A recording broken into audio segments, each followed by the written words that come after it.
আজিৰ এই ভিডিঅ'টিত Assam হিষ্ট্ৰীৰ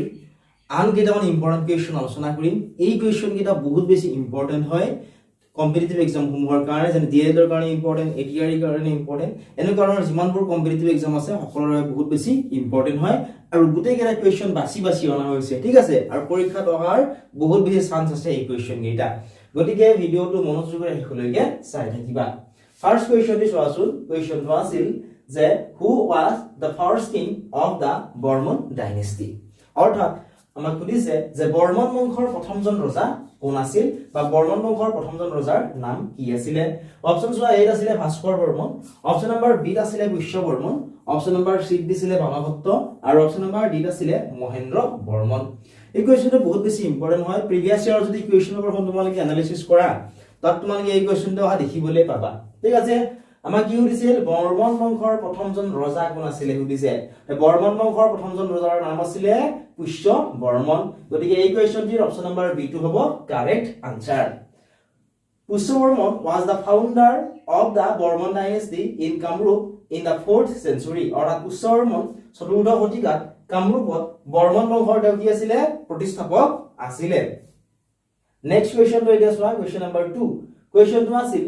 in which year was the treaty of Yandabu signed, অৰ্থাৎ কোন চনত ইয়াণ্ডাবু সন্ধি স্বাক্ষৰিত হৈছিল আমাক সুধিছে।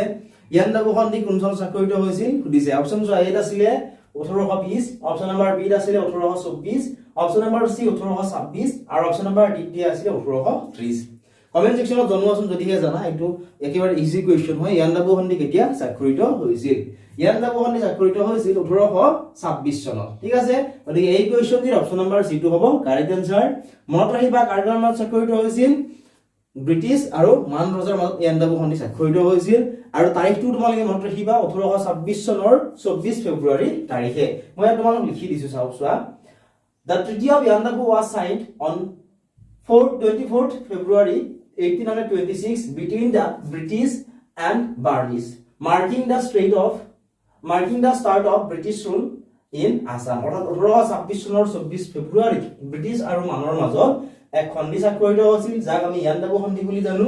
ইয়াৰ ফলতে অৰ্থাৎ এই সন্ধিখনৰ ফলতে অসমত ব্ৰিটিছ শাসনৰ আৰম্ভণি হৈছিল। নেক্সট কুৱেশ্যনটো এতিয়া চাবা। Question number 3। কুৱেশ্যনটো কি আছিলে চোৱা। কুৱেশ্যনটো আছিল হু was the first Ahom king, অৰ্থাৎ আহোমৰ প্ৰথমজন ৰজাৰ নাম কি আছিল? আহোমৰ প্ৰথমজন ৰজাৰ নাম সুধিছে। অপচন চোৱা এত আছিলে চুকাফা, বি চুতেউফা, চি চুহুংমুং আৰু ডিত আছিলে গদাধৰ সিংহ। ঠিক আছে, কোনটো অপচন কাৰেক্ট হ'ব তোমালোকে আমাক কমেন্ট সেকশনত জনোৱাচোন। এই কুৱেশ্যনটিৰ কাৰেক্ট আনসাৰ কি হ'ব? আহোমৰ প্ৰথমজন ৰজা কোন আছিলে? আহোমৰ প্ৰথমজন ৰজাৰ নাম আছিলে চুকাফা, ঠিক আছে। এই কুৱেশ্যনটো বহুত বেছি ইম্পৰ্টেণ্ট হয়, তোমালোকে এইটো মনত ৰাখিবা। নেক্সট কুৱেশ্যনটো চোৱা, আৰু মই ইয়াত লিখিও দিছো যে চাওলুং চুকাফাই যে কিমান চনত আহোম সাম্ৰাজ্য প্ৰতিষ্ঠা কৰিছিল, সেই তেনেকৈ কুৱেশ্যনটো আহিব পাৰে। চাওলুং চুকাফাই 1228 চনত আহোম সাম্ৰাজ্য প্ৰতিষ্ঠা কৰিছিল। Chaolung Sukaphaa established the Ahom kingdom in 1228. Next কুৱেশ্যনটো চোৱা, কুৱেশ্যন নম্বৰ 4। কুৱেশ্যনটো আছিল the battle of Itahuli was fought in which year, অৰ্থাৎ ইটাহুলিৰ ৰণ কোন চনত হৈছিল সুধিছে। অপচন এ আছিলে 1671, অপচন নম্বৰ বি আছিলে 1681, অপচন নম্বৰ সি আছিলে 1682 আৰু অপচন নম্বৰ ডি আছিলে 1662। কুৱেশ্যন আমাৰ কি সুধিছিল চোৱা, the battle of Itahuli was fought in which year, অৰ্থাৎ ইটাহুলিৰ ৰণ কোন চনত হৈছিল সুধিছে। তে ইটাহুলিৰ ৰণ বা ইটাহুলিৰ যুদ্ধ হৈছিল 1682, ঠিক আছে। চোৱা, the battle of Itahuli was fought between the Ahoms and Mughals, where the Mughals were permanently pushed out of Assam, অৰ্থাৎ ইটাহুলিৰ ৰণ কাৰ কাৰণত হৈছিলে? আহোম আৰু মোগলৰ মাজত হৈছিল। কেতিয়া হৈছিল? 1682, আৰু সেই ৰণত মোগলক স্থায়ীভাৱে অসমৰ পৰা খেদি পঠিওৱা হৈছিল। কুৱেশ্যন নম্বৰ 5 টো এতিয়া চোৱা। কুৱেশ্যনটো আছিল যে who led the 1857 revolt in Assam, অৰ্থাৎ অসমত 1857 চনৰ বিদ্ৰোহৰ নেতৃত্ব কোনে দিছিল? 1857 চনত যি বিদ্ৰোহ হৈছিল এই বিদ্ৰোহৰ নেতৃত্ব কোনে দিছিল সুধিছে। অপচন এ আছিলে পিয়লি ফুকন, বি মনিৰাম দেৱান, চি কুশল কোঁৱৰ আৰু অপচন নম্বৰ ডি আছিলে কনকলতা বৰুৱা। যদিও তোমালোকে আনসাৰটো জানা, কমেন্ট সেকশনত আমাক কমেন্ট কৰি জনোৱাচোন কি হ'ব এই কুৱেশ্যনটিৰ কাৰেক্ট আনসাৰ। অসমত 1857 চনৰ যি বিদ্ৰোহ হৈছিল এই বিদ্ৰোহৰ নেতৃত্ব দিছিল মনিৰাম দেৱানে, ঠিক আছে। So, Moniram Devan and Pioli Burwa were hanged for their role in the 1857 revolt in Assam. অর্থাৎ মনিৰাম দেৱান আৰু পিয়লি বৰুৱাক 1857 চনৰ বিদ্ৰোহত ভূমিকা লোৱাৰ বাবে কি দিয়া হৈছিল ফাঁসি দিয়া হৈছিল ঠিক আছে অৰ্থাৎ আমাক সুধিছিল যে অসমৰ 1857 চনৰ বিদ্ৰোহ নেতৃত্ব কোনে দিছিল মনিৰাম দেৱানে ইয়াৰ নেতৃত্ব দিছিল হয়নে আৰু ইয়াৰ বাবে ব্ৰিটিছে এই বিদ্ৰোহৰ নেতৃত্ব দিয়াৰ বাবে মনিৰাম দেৱানৰ লগতে পিয়লি বৰুৱাক সহায় কৰিছিল আৰু পিয়লি বৰুৱা দুজনকে 1857 চনৰ তেওঁলোকক ফাঁসি দিয়া হৈছিল এটা কোড ফাঁসি দিয়া হৈছিল এটো সুধিব পাৰে তোমালোক মই কৈ নিদিও তোমালোকে আমাক কমেন্ট সেকশনত জনাবা তেওঁলোকক কোড ফাঁসি দিয়া হৈছিল নেক্সট কোৱেশ্চন চোৱা কোৱেশ্চন নম্বৰ 6 কোৱেশ্চনটো আছিল Patharughat revolt took place in which ইয়াৰ অৰ্থাৎ পথৰুঘাটৰ যি ৰণ বা যুদ্ধ হেয়া কোন চনত হৈছিল সুধিছে অপচন বিলাক চোৱাচোন অপচন নম্বৰ 8 আছিল 1861 অপচন নম্বৰ বি আছিল 1893 অপচন সি চোৱা অপচন সি আছিল 1894 আৰু অপচন নম্বৰ ডি দিয়া আছিল 1850 আমাৰ কোৱেশ্চনত কি কৰিছিল আমাক কৰিছিল যে পথৰুঘাটৰ ৰণ বা যুদ্ধ কোন চনত হৈছিল পথৰুঘাটৰ যুদ্ধ হৈছিল 1894 চনত কেতিয়াবা আকৌ পৰীক্ষাত অপচন বিলাক এনেকৈ দিব পাৰে যেনে তোমালোকে চোৱা পৰীক্ষাত তোমালোকে অপচন বিলাক তোমালোকে চাবা এনে ধৰণে দিব পাৰে যেনে অপচন নম্বৰ 8 দিলে 1894 26 জানুৱাৰী ঠিক আছে আগো এনেকৈ দিব পাৰে 1894 24 জানুৱাৰী ঠিক আছে 1894 20 জানুৱাৰী 1894 28 জানুৱাৰী ঠিক আছে ওদিকে তোমালোকে কৰিব লাগিব চনটো তোমালোকে মনত ৰাখিব লাগিব ঠিক আছে অকল চনটো তোমালোকে মনত ৰাখিব লাগিব লগতে তাৰিখটো তোমালোকে কি কৰিব লাগিব মনত ৰাখিব লাগিব পৰীক্ষাত কেতিয়াবা চনটো এনেকৈ অপচনত দি দিব তাৰিখটো তোমালোক সুধিব পাৰে ঠিক আছে আশা কৰিছো কি ক'ব বিচাৰিছো ধুনীয়াকৈ তোমালোকে বুজি পাইছা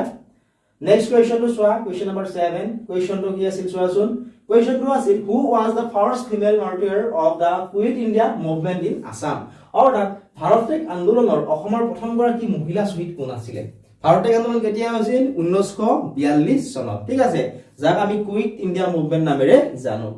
ঠিক আছে এতিয়া আমাক সুধিছিল যে সেই ভাৰতেক আন্দোলনৰ অসমৰ পৰা প্ৰথমগৰাকী মহিলা শ্বহীদ কোন আছিল অপচন চোৱা এটা আছিল কনকলতা বৰুৱা বি ভোগেশ্বৰী ফুকননি সি পুষ্পলতা দাস আৰু ডি আছিল অম্লপ্ৰভা দাস এই কোৱেশ্চনৰ আনসাৰ নিশ্চয় তোমালোকে জানাই কি হ'ব ইয়াৰ কাৰেক্ট আনসাৰ কাৰেক্ট আনসাৰ কি হ'ব অপচন নম্বৰ 8 থকাটো কনকলতা বৰুৱা আছিল অসমৰ প্ৰথম গৰাকী মহিলা শ্বহীদ অৰ্থাৎ ভাৰতেক আন্দোলনৰ অসমৰ প্ৰথম গৰাকী মহিলা শ্বহীদ আছিল Kanaklata Barua She was shot dead by British police while trying to hoist the national flag at Gofpur police station in 1942 অৰ্থাৎ 1942 চনত গহপুৰ থানাত ৰাষ্ট্ৰীয় পতাকা উত্তোলন কৰিবলৈ যাওতে ব্ৰিটিছ আৰক্ষীৰ গুলীত তেওঁ শ্বহীদ হৈছিল অৰ্থাৎ যেতিয়া 1942 চনত ভাৰতেক আন্দোলন চলি আছিল ঠিক আছে সেই ভাৰতেক আন্দোলনত এটা সমদল উলিয়াইছিল কনকলতাৰ আগভাগ লৈছিল ঠিক আছে অৰ্থাৎ সকলোৰে আগত কোন আছিল কনকলতা বৰুৱা আছিল গতিকে তেওঁ কি কৰিছিল এই ব্ৰিটিছ পুলিচে কি কৰিছিল তেওঁক বাধা দিছিল কিন্তু কনকলতা বৰুৱাই তেওঁৰ বাধা তেওঁ অতিক্ৰম কৰি আগুৱাই গৈছিল আগুৱাই যোৱাৰ ফলতে কনকলতা বৰুৱা কি কৰিছিল গুলিয়াই মাৰিছিল ঠিক আছে নেক্সট চাবা কোৱেশ্চন নম্বৰ 82 কোৱেশ্চনটো কি আছিল চোৱা কোৱেশ্চনটো আছিল which Ahom king shifted the capital from Garhgaon to Rangpur অৰ্থাৎ কোনজন আহোম ৰজাই ৰাজধানী গড়গাঁৱৰ পৰা ৰংপুৰলৈ স্থানান্তৰ কৰিছিল কোনজন আহোম ৰজাই তেওঁৰ ৰাজধানী গড়গাঁৱৰ পৰা ৰংপুৰলৈ স্থানান্তৰ কৰিছিল সুধিছে অপচন আছিল ৰুদ্ৰসিংহ গদাধৰ সিংহ শিৱসিংহ আৰু প্ৰমত্ত সিংহ কোৱাচোন কি হ'ব ইয়াৰ কাৰেক্ট আনসাৰ কোনজন আহোম ৰজাই তেওঁৰ ৰাজধানী গড়গাঁৱৰ পৰা ৰংপুৰলৈ স্থানান্তৰ কৰিছিল তোমালোকে ভিডিওটো পোষ্ট কৰা আৰু আমাক কমেন্ট সেকশনত কমেন্ট কৰি ইয়াৰ আনসাৰসমূহ জনোৱা ইয়াৰে কাৰেক্ট যিটো আনসাৰ হেয়া হ'ব অপচন নম্বৰ 8 থকাটো ৰুদ্ৰসিংহ তেওঁ কি কৰিছিল তেওঁৰ ৰাজধানী গড়গাঁৱৰ পৰা ৰংপুৰলৈ তেওঁ স্থানান্তৰ কৰিছিল স্বৰ্গদেউ Rudrasingha কনসিডাৰ্ড one of the most powerful Ahom kings who built the city of Rangpur অৰ্থাৎ স্বৰ্গদেউ ৰুদ্ৰসিংহক এজন শক্তিশালী আহোম ৰজা হিচাপে গণ্য কৰা হয় যিয়ে ৰংপুৰ নগৰখন কি কৰিছিল নিৰ্মাণ কৰিছিল নেক্সট কোৱেশ্চনটো চোৱা কোৱেশ্চন নম্বৰ 92 কোৱেশ্চনটো আছিল where was the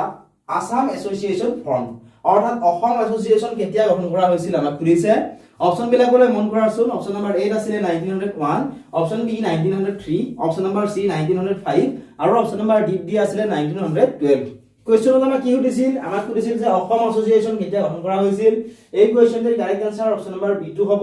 1903 চনত অসম এছ'চিয়েচন গঠন কৰা হৈছিল মানিক চন্দ্ৰ Barua was the primary leader behind its formation অৰ্থাৎ মানিক চন্দ্ৰ বৰুৱা ইয়াৰ গঠনৰ আঁৰৰ প্ৰধান নেতা আছিল অৰ্থাৎ অসম এছ'চিয়েচন গঠন কৰাৰ আঁৰৰ প্ৰধান নেতা কোন আছিল মানিক চন্দ্ৰ বৰুৱা আছিল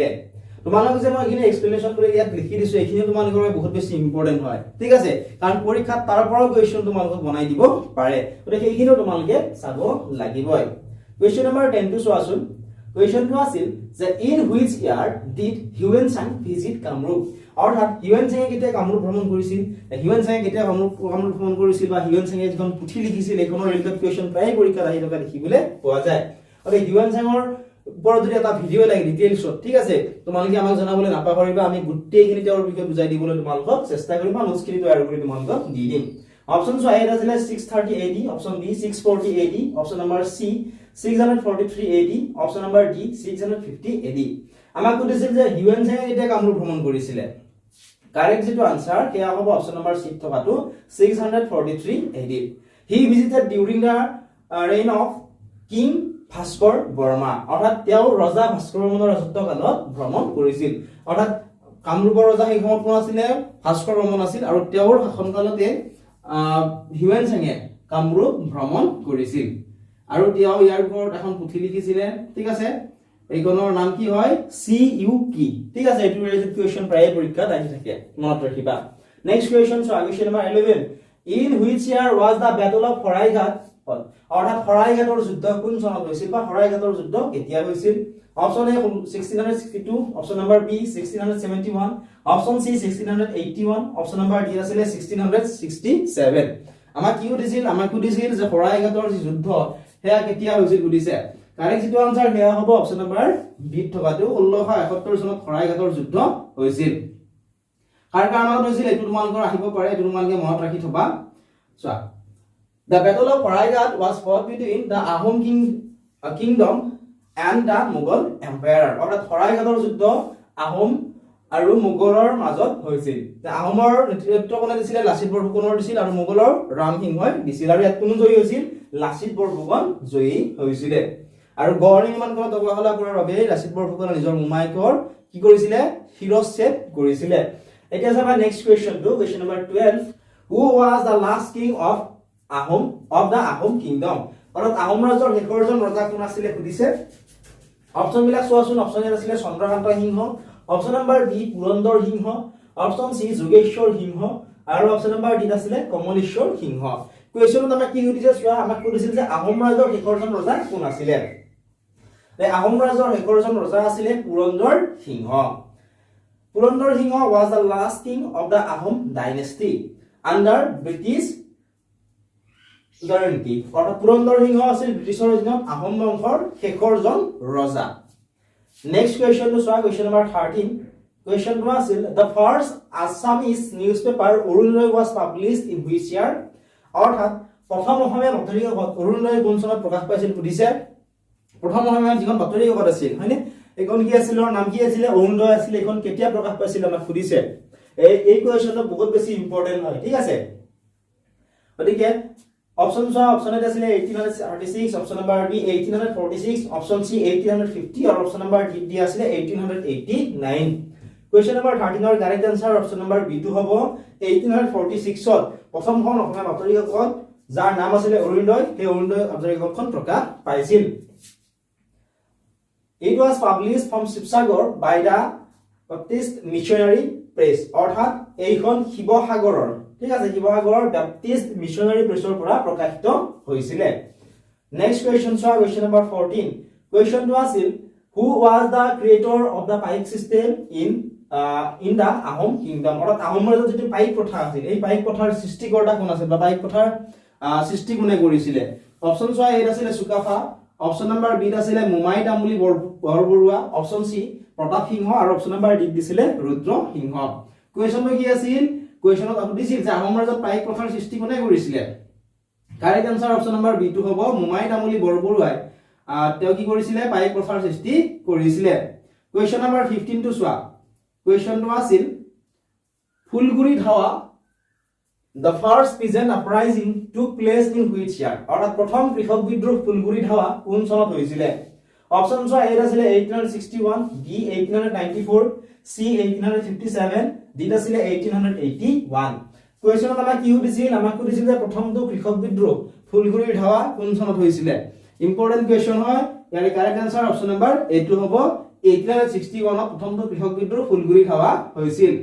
It was a protest by farmers against the ban of poppy cultivation and taxes on betel nut and leaf. অর্থাৎ কানি খেতিৰ ওপৰত নিষেধাজ্ঞা আৰু তামোল পাণৰ ওপৰত লগোৱা কৰৰ বিৰুদ্ধে এয়া কৃষকৰ কি আছিল প্ৰতিবাদ আছিল কৃষকসকলে বিভিন্ন ধৰণে কি কৰিছিল এই সময়ৰ যিসকল লোক আছিল বা যিসকল খেতিয়ক আছিল তেওঁলোকে কি কৰিছিল বিভিন্ন ধৰণে শোষণ কৰিছিল তেওঁলোকে কি কৰিছিল কানি খেতিৰ ওপৰত নিষেধাজ্ঞা আৰোপ কৰিছিল আৰু যি তামোল পাণ আছিলে কৃষকসকলৰ তাৰ ওপৰত কি কৰিছিল কৰ লগাইছিল গতিকে ইয়াৰ বিৰুদ্ধে কৃষকসকলে প্ৰতিবাদ কৰিছিল নেক্সট হয় কোৱেশ্চন নম্বৰ 16 টো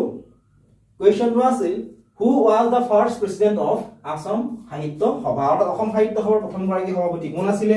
অপচন এ আছিল ৰঘুনাথ বেজবৰুৱা বি পদ্মনাথ গোহাঁই বৰুৱা সি হেমচন্দ্ৰ গোস্বামী আৰু অপচন নম্বৰ ডি আছিল চন্দ্ৰধৰ বৰুৱা ইয়াৰ আনসাৰটো মই তোমালোক কৈ নিদিও ইয়াৰ আনসাৰটো তোমালোকে আমাক কমেন্ট সেকশনত কমেন্ট কৰি জনাবা লগতে ইয়াৰ সম্পূৰ্ণ ভিডিওটো